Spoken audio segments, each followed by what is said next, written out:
meu nome, fiz dele uma nação, dei a eles esta terra, eu os criei, eu os engrandeci, eu os fiz quem eles são, e agora eles viram as costas para mim. Eles se revoltam contra mim, eu que criei, gerei, eu que fiz da nação de Israel quem ela é. Mas agora eles se rebelam contra mim. E eles se rebelam, sabe por que eles se rebelam? A rebelião, ela tem fundamento na ignorância a respeito de Deus. Porque o versículo 3, Deus vai ilustrar aqui algo interessante, mostrando que o pano de fundo desta rebelião é o fato deles não conhecerem ao Senhor. No versículo de número 3, ele vai dizer: o boi conhece o seu possuidor, e o jumento a manjedoura do seu dono. O animal irracional, ele conhece a manjedoura do seu dono, ele conhece muito bem o seu lugar, aonde ele foi estabelecido, mas Israel não tem conhecimento, o meu povo não entende, Israel não me conhece, Israel não me entende. Se você ler Jeremias capítulo 9, versículo 24, diz: não se glorie o forte na sua força, nem o rico na sua riqueza, nem o sábio na sua sabedoria. Se alguém quer gloriar-se, glorie-se em me conhecer, me entender e saber que eu sou o Senhor. O povo não conhece Deus.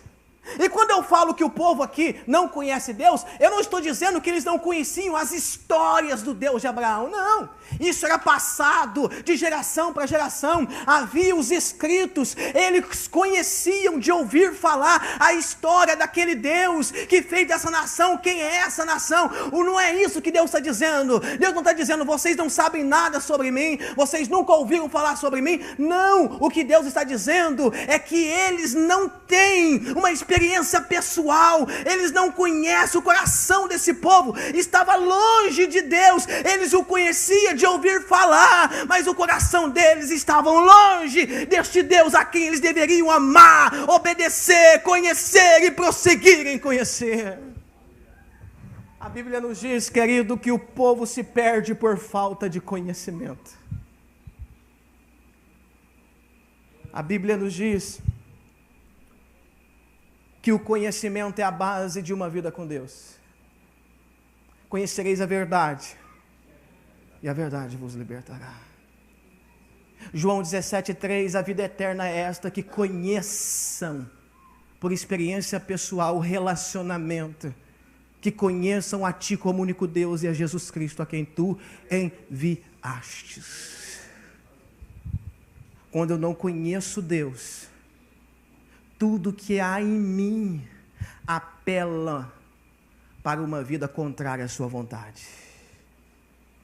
Mas quando o conhecimento de Deus entra dentro de mim, esse conhecimento muda e transforma a minha vida.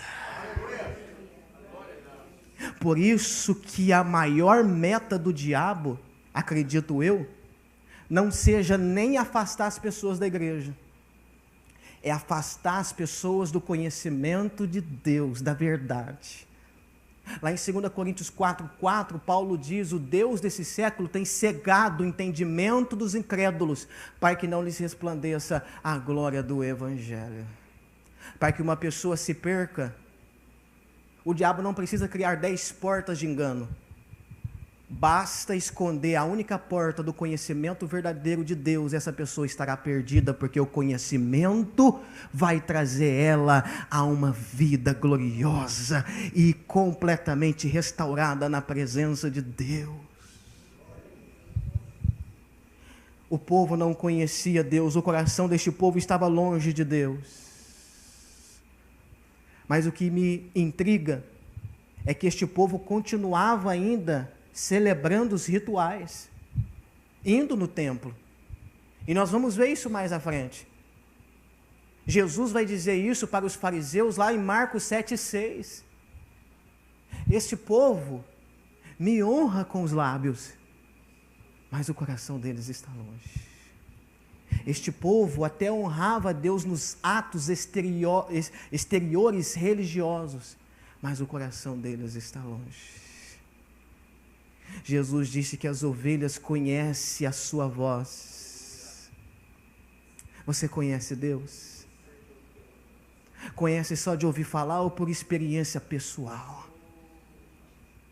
Quando Ele fala, arde em sua alma. Quando Ele fala, as suas atitudes mudam. Você consegue discernir quando é Ele e quando não é Ele que está falando com você. Você o conhece, não porque você ouve o testemunho de A, o testemunho de B, mas porque em Cristo você já acessou a sala do trono, você já está diante da sua glória, você já contemplou a formosura da tua face. Você não vive de experiência de A nem de B, mas você mesmo já entrou no Santo dos Santos e contemplou a Shekinah de Deus.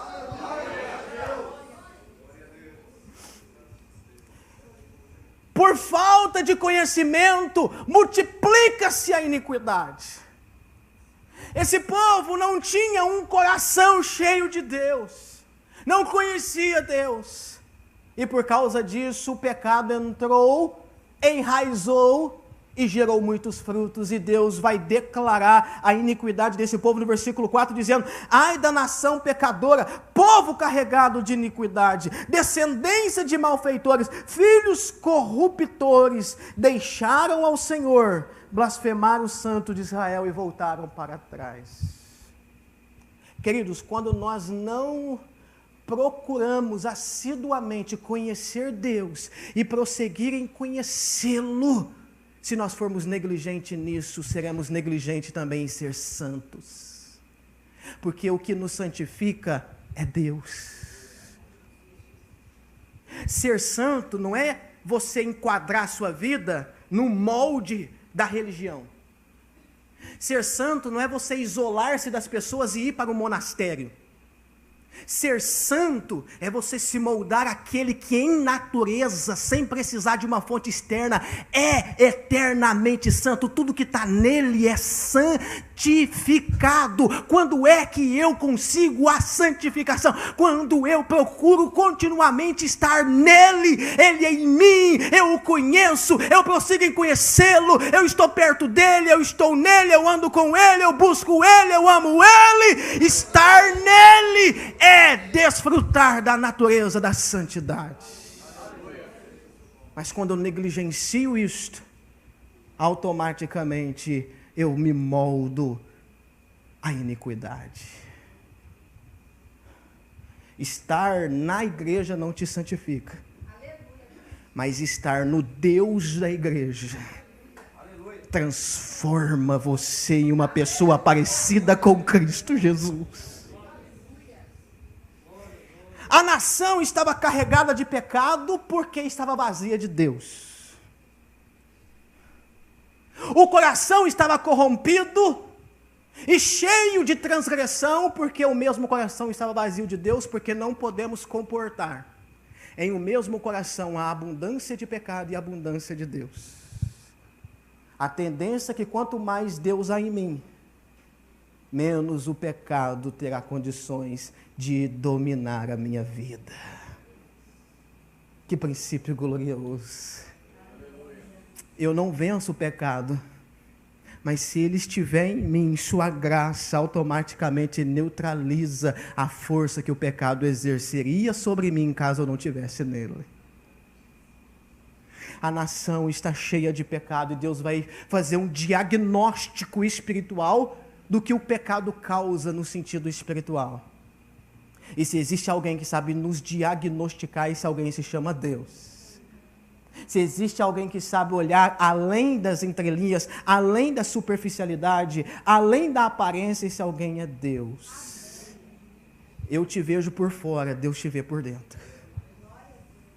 Eu te vejo apenas com os meus olhos e vejo apenas o seu exterior. Deus, ele perscruta o seu coração e ele examina os seus pensamentos de forma que nada em você está oculto aos olhos dele.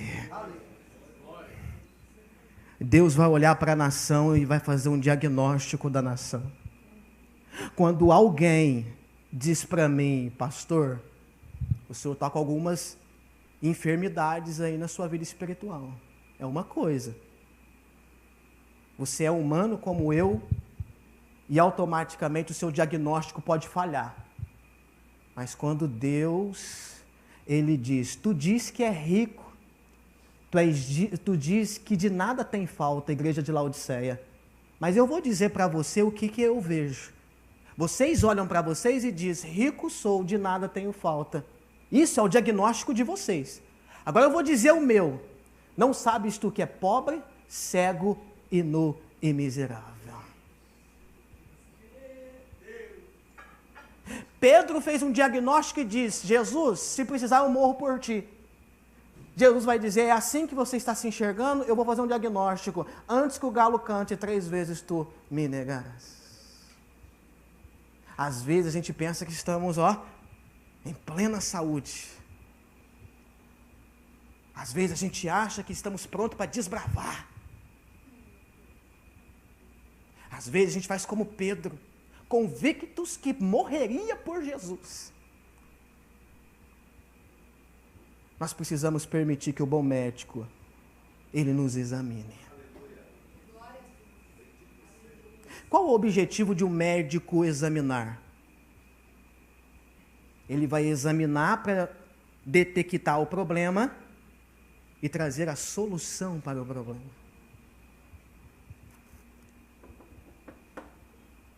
Nem sempre nós conseguimos enxergar nossas enfermidades.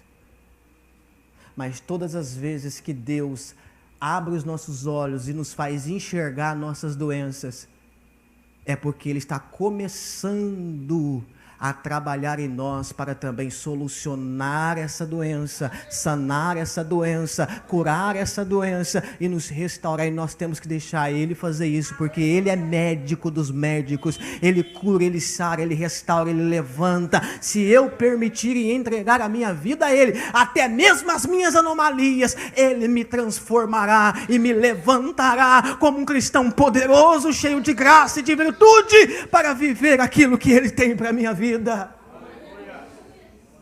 Deus vai fazer um diagnóstico aqui e vai mostrar que todos eles estão enfermos. No versículo 5, ele vai dizer, porque seríeis ainda castigados, se mais vos rebeliareis. Não há motivo para vocês serem castigados, a não ser que vocês se rebelem. Por quê? Toda a cabeça está enferma e todo o coração está fraco. Toda a cabeça está enferma.